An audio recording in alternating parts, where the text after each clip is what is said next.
So I know I usually start these videos off by showing off the character's build, just to give you like a preview into it, but I thought I'd just jump right into the action here, kind of mix it up a little bit. And also because I'm just really impressed with Falcon's performance overall. This is a Falcon showcase and we're comparing Falcon against some of the heavyweights in the speed category. So we're talking Luna Snow and Quicksilver over here. And before I show you the build for Falcon, I want you to kind of put in your head, like an idea of what kind of build he's got going on for him, right? I will tell you that my Luna Snow right now is equipped with a CTP of Rage and my Quicksilver is equipped with a CTP of Energy. So Falcon is up against some pretty tough competition. These are two characters that are built very well and have been some of the best in the speed class for a long time. And Falcon's really just going to be going up against them. They all have 30% attack builds. Falcon and Quicksilver both have physical attack leads. Luna has the energy attack lead. So those are the only thing that's different with them. They all have the Mystique support and they're all going up against stage 3 of Null. And what do you know? Look at this.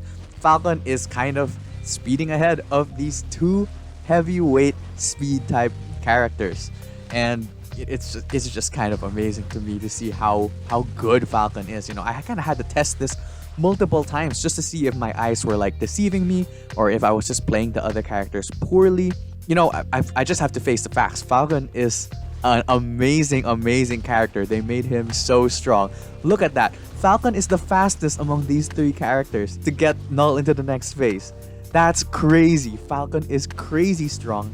This test should more than highlight the fact that he is one of the best speed characters in the game right now. And that's even before discussing Falcon's build, which I think will further cement that fact. So without further ado, let's get into it. We have the crit damage capped out here. We have crit rate at 40, which is where we want it because he does get a 35% crit rate buff on one of his skills, which we'll discuss later. The ignore defense could be a little bit better by like 0.67%, but it's like very minor numbers. I think I'm okay with where it is right now. His dodge is at 36%, which is something that you want to consider also when building Falcon, given some of his passives, which again we'll discuss later on when we get to his kit. But as you can see, I didn't skimp out on this build. I think this is as complete as it gets. He does get a number of physical attack Uru, one Odin's Blessing as well to help with that ignore defense.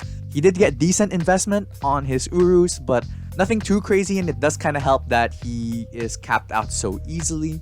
He does have level 6 type enhancement. I got really lucky when rolling for these, so I think this is the most unreasonable part of my build. Not everyone will be as lucky as I did. I think I got this type 6 in like 2 rolls, so again, I'm very lucky there, and this will be a big help for Mephisto, but it's not something everyone can achieve. We have a very basic overdrive set as well. None of these ISOs are awakened or anything like that, so again, there's a lot of room for improvement for the ISO 8 set. And we have a very basic crit damage 140 proc with the build going on right now. So this crit damage 140 proc was competing against a CTP of Energy on Quicksilver and a CTP of Rage on Luna. That's how crazy this is. And we also do have a heroic uniform compared to Quicksilver's mythic uniform, and Luna's, I believe I have her at heroic or rare. I don't really have a lot of her bios. So yeah, this is the build of the Falcon that was going up against those speed type heavyweights from earlier, and I think this should really speak volumes about just how strong Falcon is. The MFF devs really made him ridiculously powerful. And so here I'm going to be showcasing Falcon with his, I think, best team given my roster right now, up against stage 4 of Mephisto, which is a pretty high stage for me. This is well above what my average roster can do. Just for reference, the highest stage that I can go to is stage 8. And that's, again, with Moonstone. I just use Moonstone to push World Boss Legend. And while we watch this stage 4 Mephisto clear, I'm going to be discussing Falcon's build and what exactly about his kit makes him so strong. As is the case with most characters, his base kit's biggest strengths come in the form of his 3rd, his 4th, and his 5th skill. His 3rd skill has a number of nice features. It does have Burn for ABX, Incapacitation for some potential PvP play. He has some all defense down, which is pretty good for World Boss Ultimate. Invincibility as well for some extra survivability and protection. But I think what's really important damage-wise is the mini damage proc that he gets on this 3rd skill, which increases his damage by 50% for 2 attacks. The fact that it's 2 attacks makes it a lot easier to stick this proc on another skill, because it allows for the risk of the proc landing on one different skill when you're canceling skills, so it makes it even more consistent when you want to land it on a specific skill. His fourth skill doesn't have much damage wise, but it does have a very big 60% dodge rate buff. Unfortunately, it's only for 3 seconds though. For those 3 seconds, you will have increased survivability, assuming of course you don't really have your dodge capped out, but it's also not very reliable in my opinion. It is nice that he has this 50% chance to penetrate certain protection measures such as super armor, barrier shield, all damage immune, but it's not gonna do much for PvE content, especially not for like World Boss Legend or anything like that. His fifth skill has silence, which is again pretty good for ABX, but what's very important for World Boss Legend and game modes that require high ignore dodge is his big ignore dodge buff. He gets 70% ignore dodge on this skill, as well as a very juicy frenzy buff, which gives him 40% all attack and all defense and 35% crit rate, which is exactly why you can build him up to 40% crit rate and get away with it. This buff is on a 10-second cooldown, and the skill has a 17-second base cooldown, so with 50% skill cooldown, that's gonna go down to about 8.5 seconds, so you can have this on pretty much for an entire battle. Other important parts of his kit to discuss are his tier 2 passive, which has been reworked with this uniform to give him a 30% recovery of max HP and a 40% increase of physical attack, as well as debuff removal whenever he dodges, which is why I said dodge is very important for him, because not only does dodging help with his survivability by giving him a heal, it also buffs him significantly, giving him a physical attack buff as well as, debuff cleanse for a few seconds. This synergizes well with his reworked 4-star passive, which gives him 30% guaranteed dodge rate, which will really help to trigger that tier 2 passive. I also want to mention his uniform bonus, which gives him 10% chain hit damage and also gives him a skill damage increase of 35% and a bonus damage increase by 45%. Again, helping so much with his damage. Then we have to mention his tier 3 skill. Now there's a lot of text here, but I think the really important parts of the tier 3 skill are the increases damage dealt to supervillains by 70%.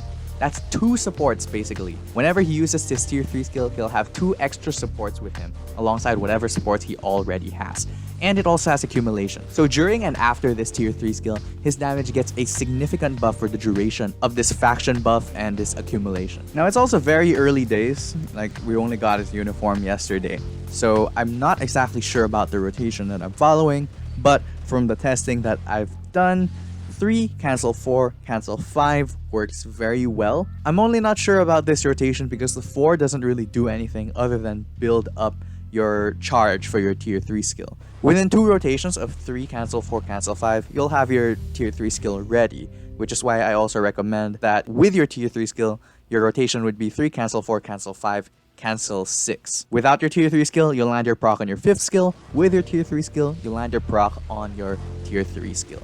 That's the rotation I'm following here. That's just what I feel is pretty good with a normal damage proc. Now I have a sneaking suspicion that he'll be pretty good with a CTP of Rage, and if you do have a Rage on him, I don't recommend this rotation at all, because I feel like his tier 3 skill may work like Namor's, where there's a lot of damage at the start and there's a lot of damage at the end and not so much in the middle. So if I ever give Falcon a CTP of Rage, maybe I'll do an updated video on it. But for now, this is the rotation I'm following. This is what we're working with. But yeah, as you can see in the run here, Falcon is doing a pretty good job, though I did mess up a number of times. I feel like at around this mark, Falcon should have finished the run already. I think my phone was kind of laggy while I was playing the game a number of times, and maybe there were times that I got a little careless when using the characters, and this is cutting it way too close. But even at this point, I had no doubt that Falcon with his tier 3 skill could do it. Look, he doesn't even land on the damage proc, and he still has enough damage to finish Mephisto off here. His tier 3 skill just hits so damn hard. Falcon just hits so hard in general. And finishing this run really caps off the fact that this has been an amazing rework for Falcon. And this is a big W for Falcon fans, this is a big W for MCU fans, and for the entire MFF player base as well. When I bought Falcon's uniform and was planning how to make this review, I was kind of telling myself to temper my expectations, not to let myself to get too carried away, and be reasonable with what I'm saying in the video because I don't want to mislead anyone.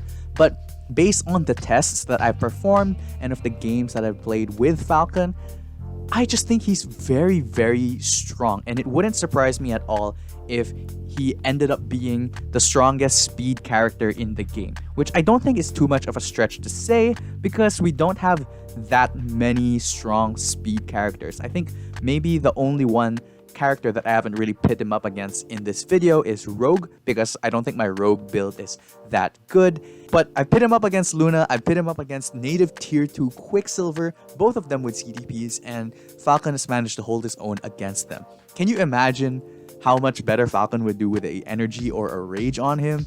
It's crazy. I don't know about Corvus. Maybe given that he got a new uniform as well, he could be one of the strongest speed characters.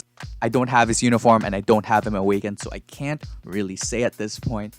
But regardless of that, look, let's just say I don't know that Falcon is the best speed hero in the game. What I do know is that he's still very, very strong. He got an amazing rework, and I think the Marvel Future Fight devs have done a great job once again. They've been really hitting it out of the park with these reworks, these new uniforms that they've been coming out with, and of course the uniform looks gorgeous as well. It really, they really nailed the MCU look and all that. So I'm just really happy with this Falcon uniform and his tier 3. And I do expect to see much more of him in the meta as the days go on. I wouldn't be surprised at all if he was like ABX meta or squad battle meta or anything like that. So, do you have Falcon's uniform and did you take him to tier 3? What do you think of him so far? Do let me know your thoughts. I hope that this video kind of helped showcase just how good of a character he is and what he is capable of. And as always, thank you so much for watching.